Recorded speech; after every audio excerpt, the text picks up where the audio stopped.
বড়দিনের রাতে গল্ফগ্রিনে দুষ্কৃতী দৌরাত্ম্য। এক কলেজ পড়ুয়াকে গাড়ি থেকে নামিয়ে বেধড়ক মারধরের অভিযোগ। রাস্তা আজকে গাড়ি থেকে নামিয়ে লোহার রড দিয়ে মার। গাড়ি ভাঙচুর 5 দুষ্কৃতীর অভিযোগ আক্রান্ত কলেজ পড়ুয়া। গল্ফগ্রিন থানায় লিখিত অভিযোগ দায়ের। সিসি ক্যামেরার ফুটেজ খতিয়ে দেখে তদন্ত শুরু পুলিশের।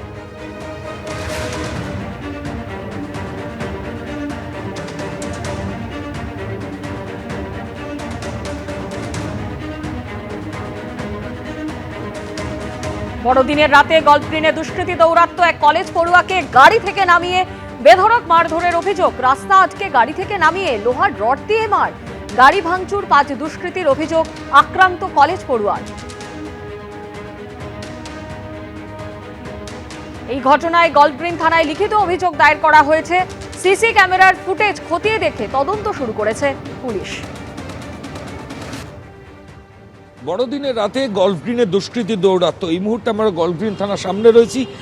যে গাড়ি রয়েছে এই গাড়ি সম্পূর্ণ ভেঙে দেওয়া হয়েছে এবং শুধু তাই নয়, একজন ব্যক্তি তাকে মারধরের অভিযোগ, মেরে মাথা ফাটিয়ে দেওয়ার অভিযোগ। কি ঘটনা একটু যদি।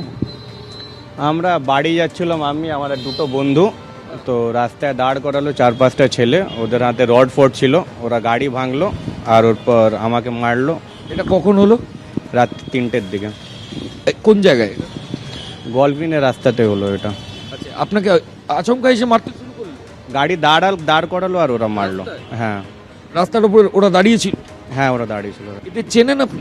না, কাউকে চিনি না। কতজন ছিল? 5-6 জন ছিল, সবার হাতে ওই রড ফোর্ড ওই সব ছিল। তিনি দাবি করছেন যে তিনি রাত্রিবেলা ফিরছিলেন, আচমকাই তার এই গাড়ি, সেই গাড়ি দাঁড় করানো হয় এবং দাঁড় করানোর পর এলো পাথারি মারধরের ঘটনা ঘটে। ক্যামেরায় দীপ্তেন্দু চক্রবর্তীর সঙ্গে ময়ূখ ঠাকুর চক্রবর্তী, এবিপি আনন্দ, কলকাতা।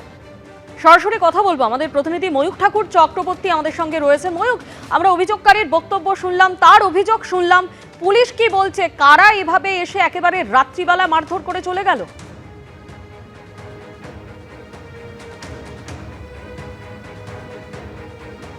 করার কাজ পুলিশ আধিকারিকরা শুরু করেছেন এমনটাই আমরা জানতে পারছি, কারণ যেখানে এই ঘটনা ঘটেছে অভিযোগকারী যেটা বলছেন যে গল্ফগ্রিনের নির্জন রাস্তায় গতকাল বড়দিনের গভীর রাতে আচমকাই তার গাড়ি সেটা প্রথমে দাঁড় করানো হয়, তারপর লোহার রড দিয়ে পুরো 5 জন দুষ্কৃতী এলো পাথারি মারধর করে ওই কলেজ পড়ুয়াকে। রক্তাক্ত হয় ওই কলেজ পড়ুয়া, কোনোভাবে সে প্রাণে বাঁচে এমনটাই তার দাবি। এবং যে ছবি আমরা দেখলাম যে তার গাড়ি কিন্তু পুরো ভেঙে দেওয়া হয়েছে।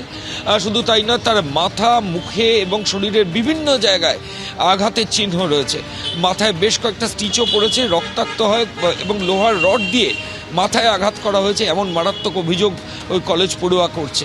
কিন্তু গোটা ঘটনার পেছনে কি কারণ, কেন ওই কলেজ পড়ুয়াকে আটকানো হলো, কেনই বা তার গাড়ি ভাঙচুর করা হলো, কোনো তার সঙ্গে আগে থেকে কোনো ঝামেলা ছিল কিনা, কোনো অশান্তি ছিল কিনা, যার রেশে এটা হলো, এই জিনিসগুলোই পুলিশ আধিকারিকরা এক্সামিন করছেন।